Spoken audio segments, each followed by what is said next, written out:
Well, everybody's talking about what the Chicago Bulls could do at number 4 between Caleb Wilson, Cam Boozer, even Darius Acuff has slid into that conversation as well. There's one ESPN analyst that has now said that there is a chance Darryn Peterson could not just fall out of the top 2, but fall out of the top 5 completely. This comes from Cory, ESPN's Cory Alexander. We're going to talk a little bit about that, plus a new head coaching option that has popped up in the Chicago Bulls window because of the move that the Pelicans just made with Jamal Mosley as their next head coach. And we have a great article that was written by Morris in regards to Amadis Buzelis and how the next step for him has to be more than just about dunks and blocks. And I think it's a great article. We're going to talk about all that plus more right after this.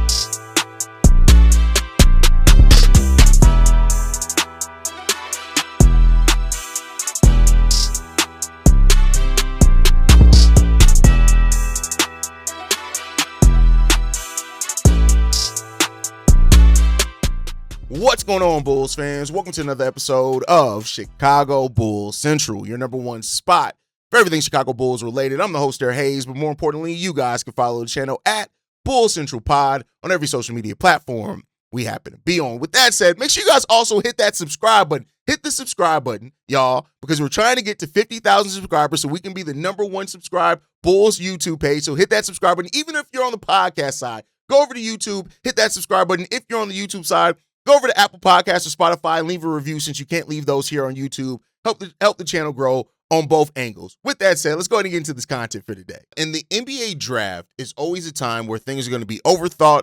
There's going to be tons of rumors, all this type of stuff going out. But one thing that I did not expect to really hear a serious conversation about. Now, of course, fans, we have different conversations all day, right? But this one comes from ESPN. ESPN's Cory Alexander claimed that not only could Darryn Peterson slip in the draft, when it comes time to make the selections, he's projected to go number 1 or number 2. He said that there's a scenario which he can fall down to number 5, saying this: there are a number of scenarios where he's not 2. He could fall down to 5, even later than that, simply because of how many players, as we look at this graphic, how many guys there are in this draft that could eventually be generational talents. You're talking about guys who absolutely could be all-stars and beyond. And here's the thing. Right? We're talking about the whys of why this could legitimately happen, because I do think there is a legitimate conversation over, some of the things going on with Darryn Peterson and the conversation around him that he could eventually go out of the top 4, right? I think it's a very, very slim scenario. I think it would have to come in with other teams making trades, things like that. But I do want to also point out, because we like to talk about both sides of the conversation here, is that Jeremy Woo, ESPN's draft analyst, did push back on the chance of this, saying this: as a talent, I love Darryn Peterson. He's an elite talent. As a freshman, Peterson excelled on the court for Kansas in 24 games. He didn't play the whole season due to some injuries, which were questioned by fans and pundits. So, what's the questions here? Darryn Peterson averaged 20 points per game, 4.2 rebounds, 1.6 assists, shot 43.8% from the floor, and 38% from 3 as well, right? And I think when you look at Darryn Peterson as a prospect and a player, you see everything that Darryn Peterson does. He actually gives a shit about the defensive side of the ball. Offensively, he could be a monster. I know that there have been some comps for Darryn Peterson that I don't necessarily agree with, but I do look at Darryn and I say, it feels like if he locks in, and I say if, because you never know if a player is going to lock in, or if sometimes the personality traits of a player do actually hurt them more than you expect. But if he locks in, there's Anthony Edwards level upside to Darryn Peterson. I truly do feel that way, right? I think, he's already so advanced and evolved as a scorer. And, the defensive intangibles, I was actually surprised to see that his wingspan came in as low as what it came in at, because I think that this is a guy that overall, you see, he uses his length defensively really well. He knows how to understand how to overcome, faster players with his length. And that's not to say that he's not a fast player himself. It's just that there's there. Right now, for what it's worth, most of the mock drafts still have Darryn Peterson going number 1, number 2. I think there are very few that have him going number 3. That may have changed, right? Because there's so many mocks now that drop week in and week out. With us being this close to the draft, it's part of the territory, it just comes with it. But is there a serious chance that Darryn Peterson can fall even as low as number 4 to the Chicago Bulls? And if he does fall, should the Bulls pass up on Darryn Peterson there at number 4? Now, I know many people are going to say, well, Darius a cuff. People don't want to take Darius a cuff, so why are we not taking him? If we're going to take Darryn Peterson, why not take Darius? Well, it's different because the upside of Darryn Peterson is a lot higher. And I get it. That Darius a cuff, scoring-wise in NCAA, you cannot take away from what he did at all. And, there are some mocks that have him comped to more Devin Booker than Anthony Edwards. I look at Peterson myself, and because of the ways that he is a competitor, because of the ways that he does fight, I do think that he's a player that could, very well turn into a really good two-way player. I think he's also a smart passer, even though wasn't asked to do a lot of that in Kansas with only the 1.6 assists. Overall, I think he does need to become more efficient and be smarter. Sometimes he settles for bad shots because he knows he can make them. I want to see him take more of those, right? I would love to see him just take smarter shots overall. But if the personality traits and the injury concerns and the injury history do push Darryn Peterson to a spot to where he is outside of the top 4 or even the top 3, I don't think the Bulls can afford to pass him up. And I know there are going to be some Bulls fans, and I understand this. What I'm talking about is strictly on the basketball court. There are going to be some Bulls fans that, because of the sitting, right, the resting at points, they're not going to want that. The personality concerns, the injury concerns, they're not going to want Darryn Peterson on this team. And I hear you on that one. I want to be clear with you. I hear you on that. And I'm not trying to take away from your guys' points on that, right? There is some concerns about health and conditioning with Darryn Peterson. People do have that. He ended up coming out and saying it was the creatine I think that he was taking or something like that, that he said. And, that's fine. If that ends up being the case and he gets in with the NBA nutritionist and ends up working out. But I think the draft is all about taking elite talent, right? And before anybody gets to saying, well, are the Bulls going to take another guard? Like I said, you guys got to really update your narrative. The Bulls, as far as players that are under contract, right? We're not at the place anymore where we have a plethora of guards and we're the Chicago Bulls guards. We're not that anymore. It's Josh Giddey, it's Rob Dillingham, right? It's Trey Jones and Isaac Okoro, if you want to label him a guard, which many people do, and I'm not going to argue if you want to label him that. He played the small forward primarily, both for us in his last year with the Cavs, but people could say that he's a guard, and I'm not going to argue with you there. But outside of that, the Bulls aren't at the place anymore where we have a ton of guards. So the whole another guard thing, you got to get over that. Like, you need a starting caliber 2 guard. Guess what the Chicago Bulls don't have? A starting caliber 2 guard. Jaden Ivey's gone. Colin Sexton's gone, right? Right now, not re-signed back to the team. Anthony Simons is gone, right? So again, different narrative needs to be had than, oh my God, the Bulls have too many guards, because that's just not the case anymore in regards to that, right? But I do think, nobody is questioning the talent of Darryn Peterson. Some people are questioning the other things, the medicals, the missed time, right? The playmaking profile, especially if, Darryn Peterson says he sees himself as a point guard, right? And if you see yourself as that, the playmaking is a limitation there, right? If Darryn Peterson is sitting there at number 4, Bryson Graham has to have a serious conversation on if that's what he does. This is not a normal draft night slide if that happens, right? Now, we talked about the reasons why he could slide. The injury history, the conditioning and durability questions, right? The tough shot diet, and the questions around, is he actually a point guard? Is he going to have to wake up and realize you're a guard, but you're not a point guard, right? And this, of course, is a loaded draft class that some people could, because there are so many players with all-star upside, you can look at Darryn Peterson and say, I don't want to deal with that headache. No, not on this squad, not on this team. But I think when you look at the reasons why you have to give it a honest conversation is that he's an elite scorer. He's a strong three-point shooter, which we need on this team. He has NBA-level shot creation. He has the upside of one of the best guards in the league. And teams rarely pass on high perimeter creation when you're able to score at that level. It's just rare. Now, it's come back to bite teams in the ass before, but you have to ask that. So, would the Bulls, if like I said, if you're going off this, that would mean that possibly Caleb Wilson and or Cam Boozer are off the board. So at that point, would you have to ask yourself, if he falls, should you take him? It's a conversation that it's more layered than I think people want to give it credit for. But like I said, I'm not blaming anybody for your mindset on it one way or another, because if you get this pick wrong and you bet the number 4 overall pick on somebody who mentally, physically, whatever, is never going to be fully in the game, that sets your franchise back hugely, regardless of the upside of the talent there. But let me know what you guys think. Again, like I said, it's not a conversation that I would have had if somebody like ESPN's Cory Alexander didn't actually suggest that he could fall outside the top 2 or 3.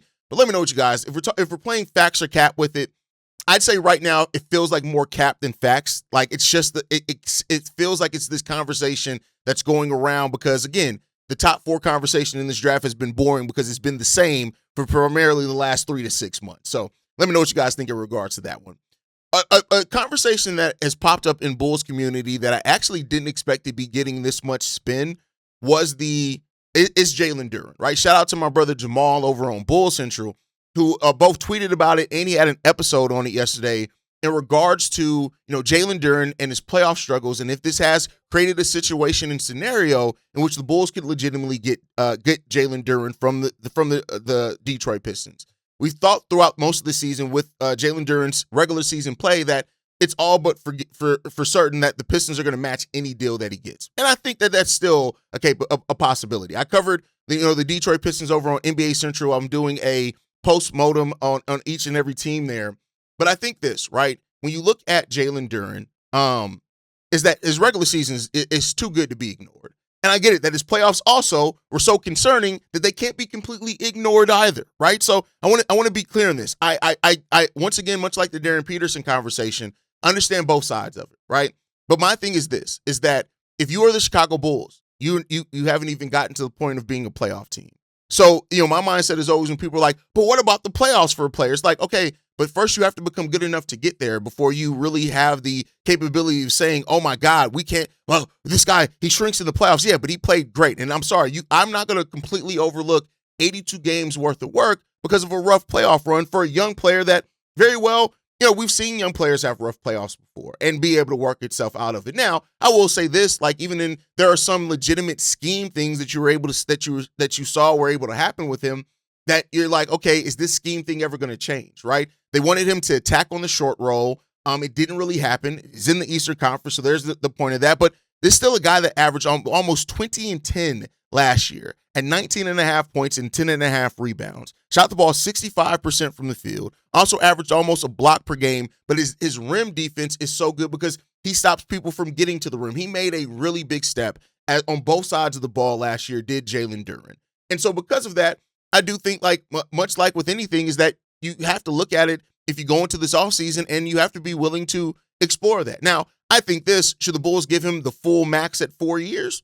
No, I'm not saying that at all. But I am saying that if you give him a 3-year deal, like by then, who's to say the Bulls, decide to keep him by the end of those 3 years? Let's hope that we're even a playoff team by the end of those 3 years. But I think what Jalen Duren would help and do and provide this Bulls team for a young player with tons of still upside. I think people forget that he still is 22 years old. There are players in this year's draft that are coming in that are older than Jalen Duren. There's still upside. There's still, like, we got to stop acting like this is who the player is. It may not be, right?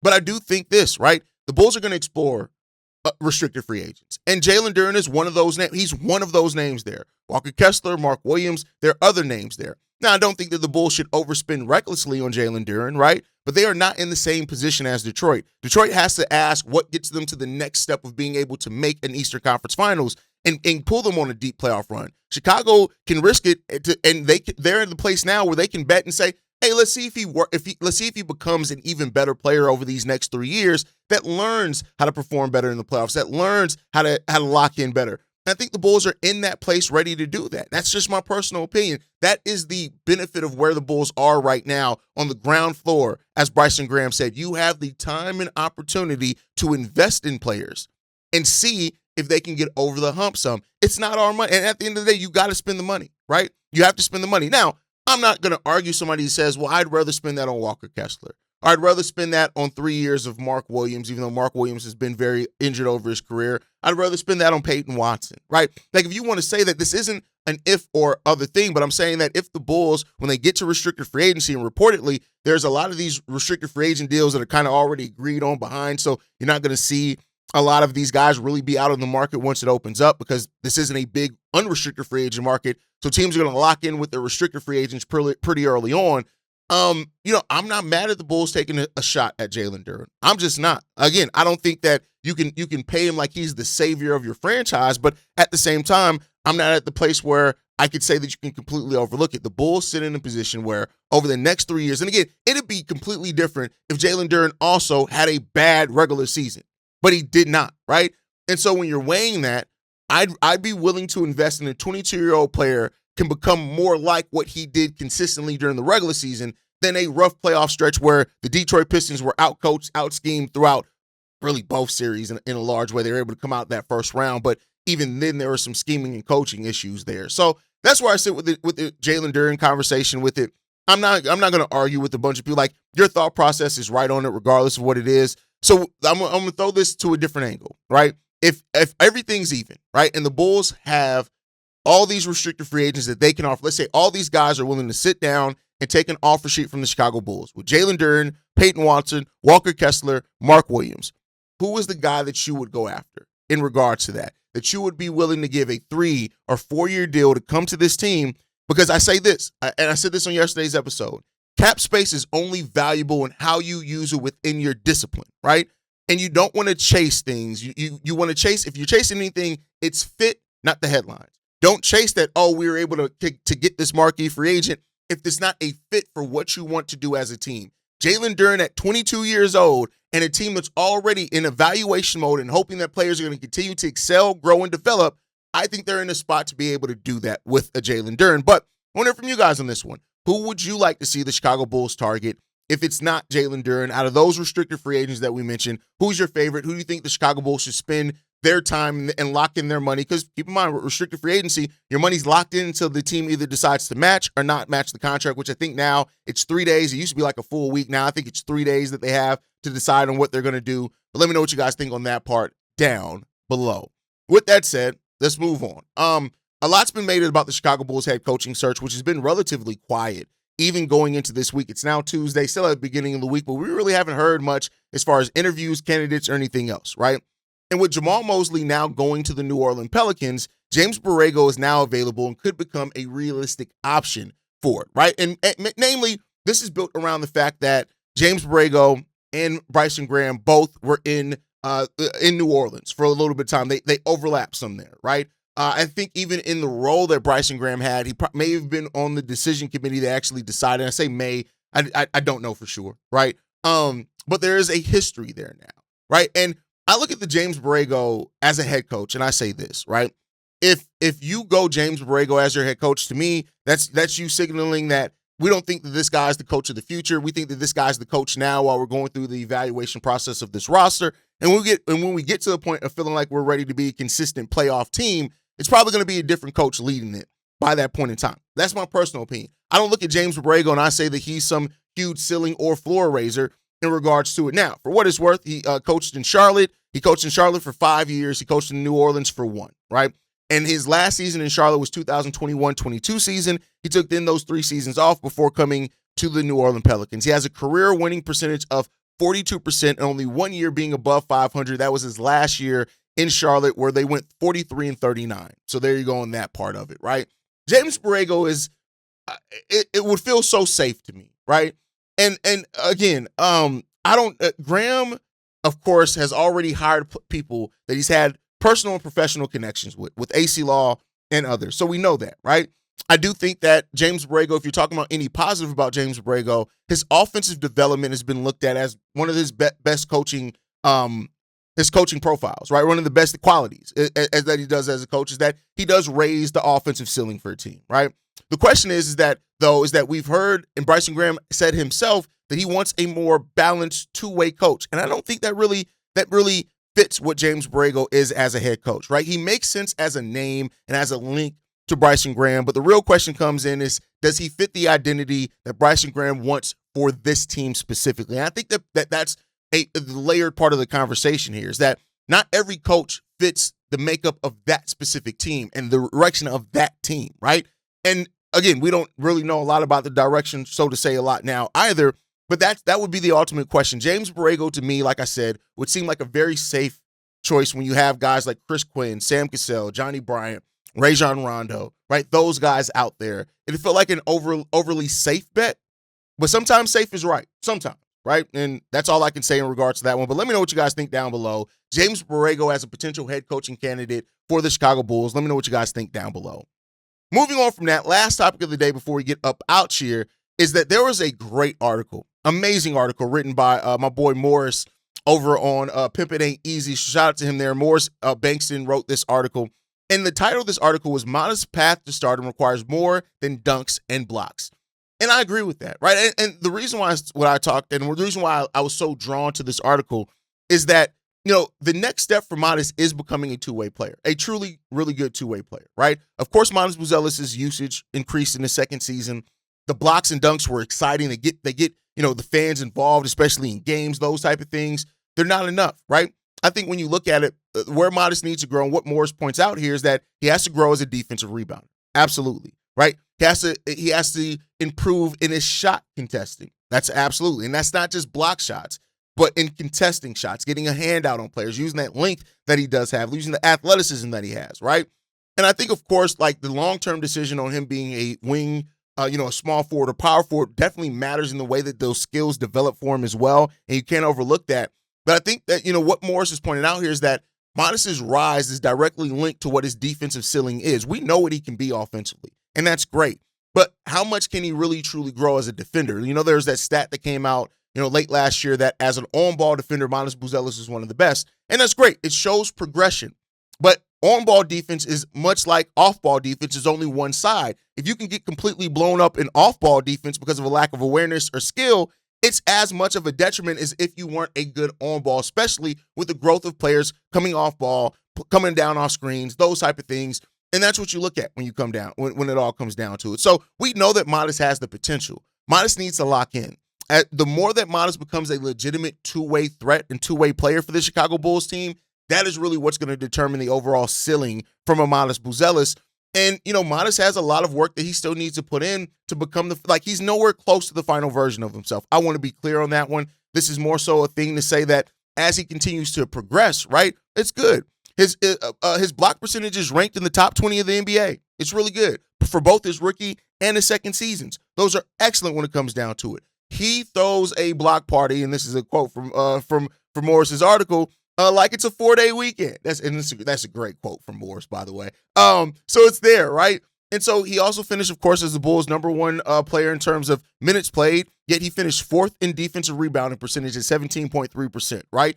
So you have to tighten that up. And that's just the reality of what Modest Buzelis has to do. This next step for Modest, especially now that the Bulls have moved on from so much of the roster that was here at the beginning of last season, there's tons of opportunity for Modest to grab the bull by the horns in a lot of ways and just lead this team in a lot of different areas. And we got to see if Modest is going to be able to do that, in his third year. And if Modest makes that third year leap that so many Bulls fans want to see from him. But I just wanted to bring that up. Make sure you guys go over, check out that article on Pip It Ain't Easy from Morris. It was a great article, but that's going to do it for today's episode. This is why the draft is so interesting, though. To link it all back, we can sit here for months thinking that the board is locked in, and then one report, one bad team interview, a couple of bad team interviews, and a player can fall, right? And we've seen that happen before. Look at Ace Bailey, right? If Darryn Peterson is actually there at number 4, I think that the Bulls have to be ready for that. And they have to be ready to truly evaluate what that would mean for the next step for their team. And that's just the reality of it. And with free agency, I like the idea of the Bulls being aggressive as well, whether it's Jalen Duren, Peyton Watson, Walker Kessler, Mark Williams. But you have to you don't spend money just because you have it. You still have to spend it intelligently. And that's the thing that we have to come down to. And the coaching search is going to be something that we're all looking for and waiting for. More news on exactly how this coaching search goes for the Chicago Bulls. But we're going to be ready. We're going to see where it's going to go and how it all comes down and shakes out for the Bulls. But make sure you guys like the video, subscribe to the channel as well. Hit that notification bell so you never miss an episode or an upload. You can follow us at Bulls Central Pod on every social media platform. You can send us any feedback, questions, comments, concerns. bullscentralpod@gmail.com. And lastly, if you want to leave a text message and our voicemail for the mailbag, the number to do so, 773-270-2799. We're the number one spot for everything Chicago Bulls related. But that is thanks to you, lovely and beautiful people. And like I like to end every episode on, go Bulls. Love you guys. See you ready for Ken, y'all. Peace. This has been a presentation of the Break Media.